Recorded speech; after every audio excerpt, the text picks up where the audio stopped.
বাড়ি ফেরার পথে দেখি হঠাৎ করে একটা সাইকেল থেকে পয়সা পড়ে যাওয়ার আওয়াজ পাই। দেখি কি যে হ্যাঁ, কারোর মনে হয় পয়সাই পড়ে গেছে। কিরকম রোদ দেখতে পাচ্ছ? আমি লোক যাওয়ার অপেক্ষা করছিলাম যে লোকগুলো চলে যাবে আর কুড়িয়ে নেব। হেবি আনন্দ হচ্ছিল মনে মনে, পয়সা পেয়েছি পয়সা পেয়েছি।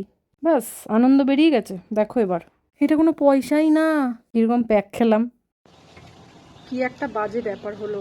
ছি, আমি বললাম পয়সা পড়ে আছে, হাতে নেওয়ার পর দেখছি এটা পয়সাই না, এটা তোমার সেই কি বলেন, এই যে দেখে বুঝতে পারছো কি এটা। দূর থেকে তো আমি বললাম যে পয়সাই পড়ে গেল কার একটা।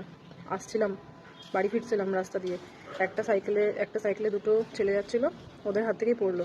আমি বললাম যে ওদের মনে হয় পয়সা পড়ে গেছে, 1 টাকা হোক 5 টাকা হোক, 1 টাকা হলেও আমি রাস্তায় যে কোনো পয়সা কুড়িয়ে পেলে ভীষণ খুশি হয়ে যায়। তো একদম আমার চুনা লেগে গেল, চুনা না কি বলে এটাকে, বেজ্জাতি হয়ে গেল আমার। ওটা টাকাই না। আমি কতক্ষণ ওয়েট করলাম, ভাবছি যে 1 টাকা পড়ে আছে।